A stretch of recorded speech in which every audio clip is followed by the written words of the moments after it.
everybody, John Cross here, Cross Chrysler Jeep Fiat in Louisville, Kentucky. I wanted to talk to you guys today, do a brief overview on AEV's premium front bumper. I have this system myself and I'm a big fan of it. So it all starts with the manufacturing process. You'll notice the shape of this is a little different than a lot of the other bumpers on the market, and that has to do with how it's actually put together. So what a lot of guys do is they'll take a piece of steel and they'll press break it. They'll actually fold it at a 90-degree angle and keep folding it until they end up with their bumper. The issue with that is that you actually get really fine breaks in the steel on that bend. It actually weakens it a little bit. What AEV does is they have a stamping facility, so they stick one piece of steel into a press, jam it down, they open it back up, and you get the shape you see here. What that does is it actually increases the strength on the bends.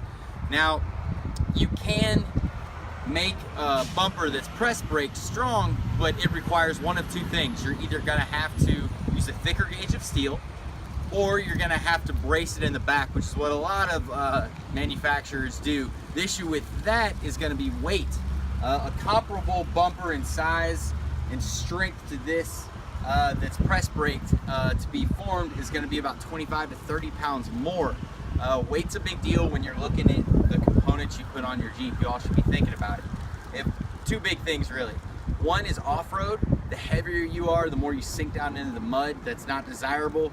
And for everyone else on a broader scale, the heavier your car is, the more wear it's doing on things like your ball joints, certain suspension components. They were only made and designed to handle a certain amount of weight.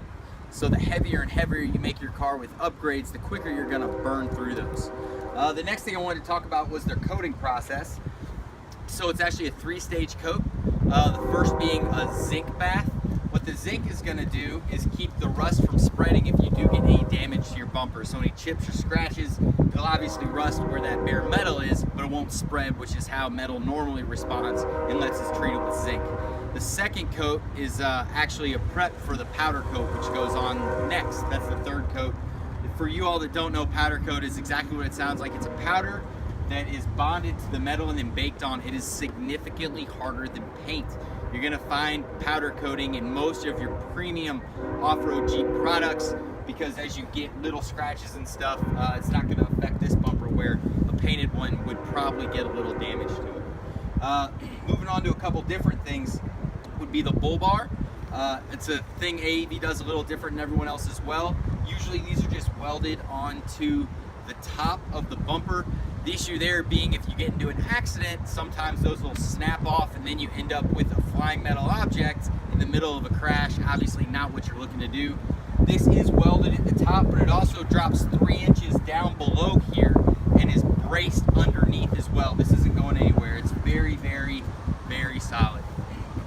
Talking about safety and how well it's made, we can talk about crash cans. You're gonna see the stock bumpers have little divots bumping out. That's the exact same thing. This works in a crash as far as the airbags are concerned, exactly how a stock one would. So the Wrangler comes with a 3-stage airbag. So it's gonna deploy either soft, medium, or very, very fast depending on how hard you hit something. The crash cans make it where if you're getting into an accident under 15 miles an hour, these will crush. It won't move the bumper at all, and your airbags will not go off. Once that gets through your crash cans and does move that bumper, depending on how violent that movement is gonna be what airbag deployment you get. If you have a bumper without these on there's a lot of metal bumpers out there that don't, you're just not sure how it's gonna respond. So it might work great, you might hit something at 10 miles an hour and it will deploy like you're going 80, or it might not work at all. You just really don't know. So on to some of the upgrades for this. You have IPF lights. I have these. They are very, very, very bright. If they're not bright enough for you, you can remove these covers. Gives you an extra 20% of brightness, which is kind of slick. These are completely submergible. You're gonna be able to put them through the grime and the dirt. Those of you out west that run the desert a lot, dust. They're very, very durable lights.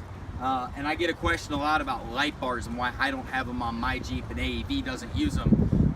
The reason being, to get the quality light bar you would need to be comparable to the durability of these IPFs would be about 1,800 bucks. So just for bang for your buck's sake, these are what they stick with, and I've had a lot of success with them. So behind that, you do have a Warn Xeon 10S winch. The 10 means it's a 10,000 pound winch. The S means it has a synthetic cable. This is the new latest and greatest from Warn. Warn is the industry leader in the winch market. If you guys have looked into that at all, they're what you want. And this is submergible just like your lights, so if you get into some water, you're not gonna have that thing burn out from the inside out. I touched on the synthetic line, which is now standard on all AEV winches.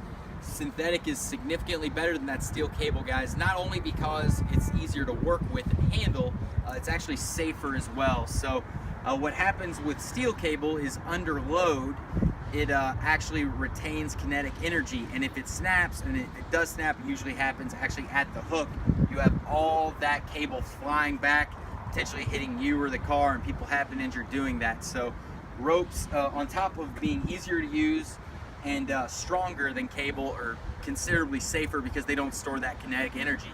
So if they do break, and it's a possibility, if you're pulling a little too much, they just drop to the ground. It's a rope, you're not gonna hurt anything. So moving down, guys, you have a couple toe points on these.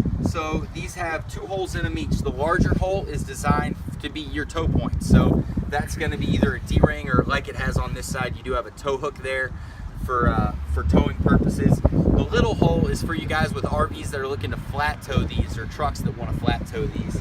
Blue Ox makes an apparatus that hooks right up to it. Tow it down the road, no need to think about it too much further than that. Underneath, you do have AEV's metal skid plate that replaces the factory plastic one. You'll notice you do have a couple windows down here. Those are for your high lift jack points. So if you do end up in a situation where you need to raise the bumper, just hook the high lift jack up there. You got a dedicated spot for it. That's it for me, guys. Again, I'm John at Cross Motors in Louisville, Kentucky. We stock a ton of these. We have a couple techs dedicated specifically to installing off-road components. So give us a call at 502-459-9900 if you have any pricing questions or want to set up an appointment. We'll talk to y'all next time.